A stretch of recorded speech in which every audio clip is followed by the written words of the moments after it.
as the pendulum swings. So, back to our soap operas. This is like what my grandma would be watching. Todd previously had mentioned the like political pendulum, and he was kind of talking left to right, like it's going to swing back. Well, I'm starting to think, yes, it's going to swing really, really hard. Yeah, that's the nature of it. Listen, the momentum that was built up, which elected Trump, and which Biden narrowly that was beat, part of the pendulum that got Trump in. Yeah, you could say that got its momentum during Obama and what he did. But Obama got in because of the Iraq War and Afghanistan War, what Bush did. You see how it goes back and forth? Bill Clinton, blowjob gate. You can't complain with that budget. The other thing that's into play now, though, is the pendulum that's swinging on the different plane, but they intersect, and it's the billionaire pendulum. Oh, yeah, they kind of... We mentioned they've welded it. They, like, got it stuck and welded it and put some... I don't think it'd be swinging then, but I see where you're going with it. I would say they've cut the swinging, and now they just kind of place it wherever they feel, because money now rules politics, and they got the deepest pockets on earth, statistically. So, yeah, if money rules politics, they rule the politics. There's a lot of overlap. Yeah, money influences politics, and politics dictates policy. So how do we remedy that? Let's get money out of politics. Let's make barriers, guardrails. That way anybody like you and me can come off the street and actually compete against Lindsey Graham or, Barack Obama, whoever's on the ticket. In other words, no more campaign donations. Maybe a nominal fee. I think there is a $10,000. You can put a cap on it. I'm okay with caps. Like, here's the thing. If you get a real grassroots movement going, you don't need all that money. You have a real base, word of mouth forming. That's what grassroots is. The only thing you need money for is to get the message out there. And I think everyone should get an equal platform in order to get the message out there. So Todd wants elections that are fair. Oh my God, shut up. No, that's socialism or, Nazism. I don't understand it, so it's an ism. Which to me sounds like American Idol style. In today's world and technology, I'm not completely against that. Yeah, not so much Survivor, because they do some conniving stuff. That's like Hunger Games shit. I don't think so. I don't... Like, we'll turn, like, politics into the Running Man. It's like, oh, we got the fittest president ever who became a cannibal. We do need a younger president, though. When you say fit, it makes me think about that. Yeah. You got to be 35, granted, but, like... We're talking about America, though. Is younger really fitter, though? I mean, maybe, like...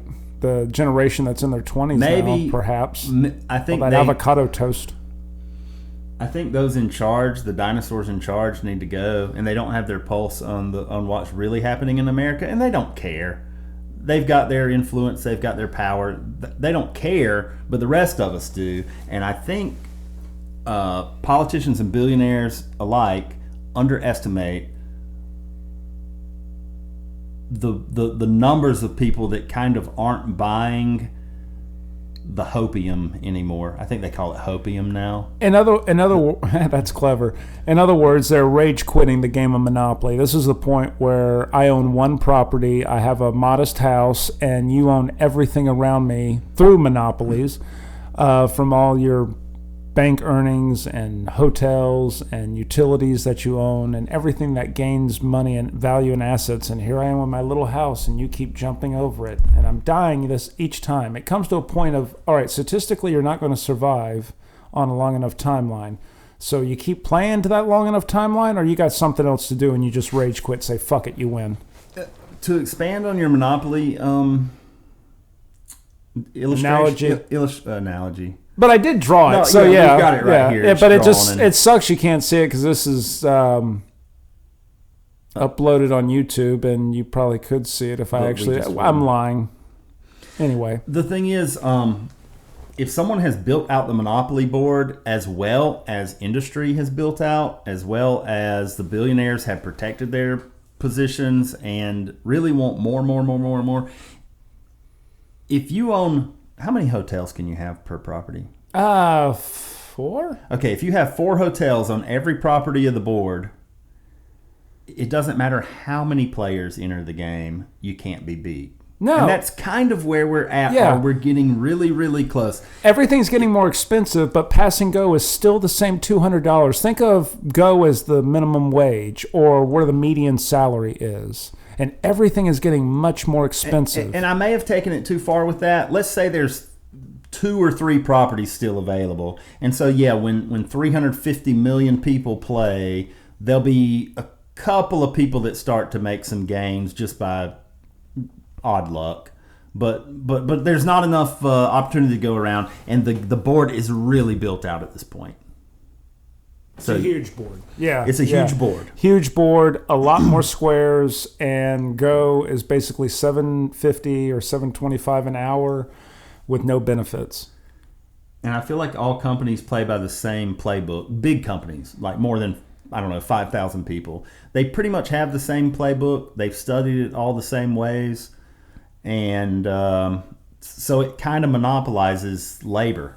Like, and efficiency kills labor, or kills the demand for labor. And once AI and robotics catch up to a certain point and are able to be scaled, eventually they won't need to pay labor. They'll need to pay mechanics or IT guys, or people that work and maintain on the robots. That's really the future of manufacturing.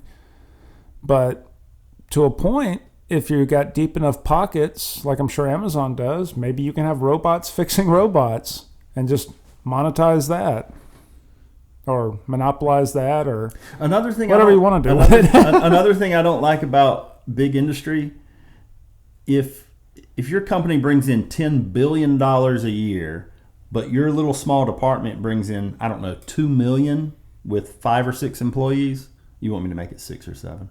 6, 7 employees. Yeah. There's no reference to be implied there. And that one employee has a hardship. I don't know. Their car is broken down, but they're like a really important employee. They're part of the janitorial staff. Well, to play by corporate rules now, you can't pay to like shit. It's $3,000. Let's fix the man's car because he makes us. He's part of this too. What are you laughing about? The fucking callback to the fucking professional entry-level employees, but I don't think it makes sense now because... Yeah, something just... That was another show we were I'm sorry, I saw the opportunity for that, like they were that cleaning lady. You know what? Hold on. Hard stop, hard break, pivot. All right. Let's pivot and talk about janitors. Yes. Okay. I feel like this is something deep on his heart, and Rob just needs to get it off right now. Hard stop, pivot, heartfelt stuff. I had complained on Facebook about it's hard to shit at work because every time you try, 3 or 4 janitors come by and check the door, knock on the door, and then wait with their carts. So you have you open the door and there's 3 of them with 3 different carts. Obviously, they're not on your friends list, or they would know you're in there. And you couldn't escape them. You go to because we got 4 floors, and it doesn't matter which floor you go to. Right. And it doesn't matter which bathroom on the floor you go to. I mean, it's nice they're checking the bathrooms. I'm glad they are doing their job to that extent. They're just there. Yeah. But they did some restructuring, and this has been recent. But instead of 4, the night crew still has 4. Yeah. But the daytime crew only has 1 janitor per building. We have 4 buildings. It's funny how the 4 keeps coming around. But anyway, they just have 1 janitor. Okay, so they kept the one lady. She's got a workflow. Actually, that was Todd's point, so let me come back to that. The new one does not give a fuck. And this ties into that corporate stuff. She walks around, which, by the way, her not giving a fuck helps you take a shit so much better. if she actually stood out there waiting. If she happens to stumble upon the bathroom you're in, she's walking by. She's got her cart. She checks the door handle and it doesn't open. Done for the day. She's not coming back to that bathroom. To her, she's checked it. Yeah, right. But I have to admit, that's pretty ballsy not to, courtesy knock. You know what I'm saying? Like, why would you just assume no one's in there and go for the knock? Because you hear the cart. Well, what if I forget to lock it? She's asking herself for a situation there. There's nothing wrong with the knock. It's the first time I've seen where they just go. She ain't circling back around, nothing. And at some places, I think that would get her in trouble, but nobody notices up there. Well, not because unless there's a bunch of doctors Wait. and they think they're too good for her, and there's a bunch of workers that are also have their eyes on the doctor. What's the doctor need? What's the doctor need? What's the doctor need? And I'm curious, does the doctor shit there too? They do. They have private quarters. They have some private stuff going on. Okay, as long there's as a code. There's a code on their door to get in there. Well, does she have it? I'm assuming she does. I don't know if she does. Well, she's got to clean it. I think someone on the night crew probably has it. Okay. Well, either way, as long as his bathroom's okay, she knows she can do whatever the fuck she wants because he'll never know about it. I don't think anyone else is noticing. That's the thing. Let me put it this way. Are you going to be that guy that's going to complain to your boss, the top dog doctor, that you're sucking off his dick or whatever the fuck people worship him or whatever? Are you going to be that guy that's going to be like, excuse me here, somebody didn't clean your pee-pee off the toilet? I see what you're saying. If he had to use the same toilet and it was out of paper towels, he discovered something like, hey, this is interrupting my day. Point taken. Yeah, they can use and sometimes do use the same restrooms, but because when you got to go, you got to go. Everyone poops. And I know we're getting real in depth on this. Yeah. But if she doesn't fill the paper towels, the night crew will. They do a clean sweep. They do the trash is going to come out. They're going to refill the toilet paper and paper towels and soap. Yeah. And I mean, if you were to tell her or to complain or act like you're a big dog, that can go one of two ways. Either she'll be like, oh shit, and she'll do that one thing you ask for every fucking day. Like, okay, do I have to go through all the things you're supposed to do like that? Or either she'll be like, fuck you, and just keep doing whatever she's doing, man, because she knows her job's golden. She talks on the phone. Yeah. I've noticed she her has riding confidence. the elevator a lot. She'll ride just... Oh, what? No, I got a bad knee. It's a bad knee. I bet it's a bad fucking knee. She'll get off on one floor, kind of walk a little bit, get back on the elevator, go to the next floor, not do a damn thing. There you go. And she's not going to get in trouble for it. Yeah. But it's the tale of two janitors, or two buildings. Well, two janitors. I heard that was Dickens' original title. Well, the lady in the other building takes her job serious. Yeah. And she's got a workflow established. She's got her own methodologies and professionalism. And I bet you can't interrupt that for the life of you. Like, even if something you came up was better, she'd be like, no, we don't do it like that. Like, who's this we shit? Lady, you're a regular entry-level employee. You don't manage anything. I got to get these boxes to the dumpster or whatever. She's got a flow. We do this at 11:40. Yeah, I coined a term joking around with El Porco one time, so we had the same managerial position. At fast food? Oh, fast food, yeah. Just another one of those menial jobs where it's like, salt the fries seems pretty straightforward, right? Some people are like, no, you don't salt the fries like that. You have to wait until the perfect timing. They've dried in the like this person had a dramatic reenactment of how the perfect fry is dumped, salted, and scooped in a fucking box. Have they done fries at other places, or is this their first? I don't know. I don't know if they went to some sort of fry college, fry school. Maybe they own a potato farm. I don't know. But they had a passion for that position, and I coined the term a professional entry-level employee. Like, someone who takes a job that they've learned in 2 to 3 days and make it into a 20, 30-year career. And Mark Fowble could probably do it better. Well... without even reading the manual or whatever, or corporate. How do they train at that place? Oh, that modules. Usually, as awkward as it sounds, but this is probably what sets fast food apart from other establishment and industries. It comes down from the top like the Pope. It's like field goals. The Roman. A lot of field goals, a lot of extra points, a lot of punts, sky punts. But yeah, I've known people that take their job too seriously, like a security guard sometimes. Yeah, but at least they're the first line of defense. As pathetic as that may be sometimes, but it's like at least they're up at night. They see stuff that you and I probably wouldn't see, so they can call it into the real police. But like. Seriously, like... Whoa, person that I work with and see every day. Yeah. Where's your badge? Exactly. I shit you not. Dude will have a little time card printed up. An employee, a good employee, a guy who shows up, actually does the job, salts those fries the way the fry guy likes it, so he gets a thumbs up. Like that means anything. But this dude would flag down people and be like, why were you late? That was a way of him holding people accountable. Literally a minute late, have the proof right there, and not a hey, how you doing or anything like that. He's a stickler for the rules. So he's trying to get his. He's a Boy Scout, yeah. And you know what he does now? No lie. Take a guess. When you, God damn it, there's Cop.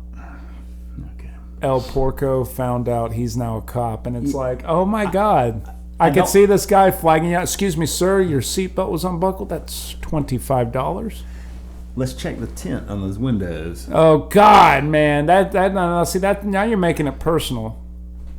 I understand 5% tint on the windshield. That is actually pretty dangerous, but just 20% on your front windows is not dangerous. Listen. When I get my windows tinted, I don't go to a window tint place. I go to a tar pit.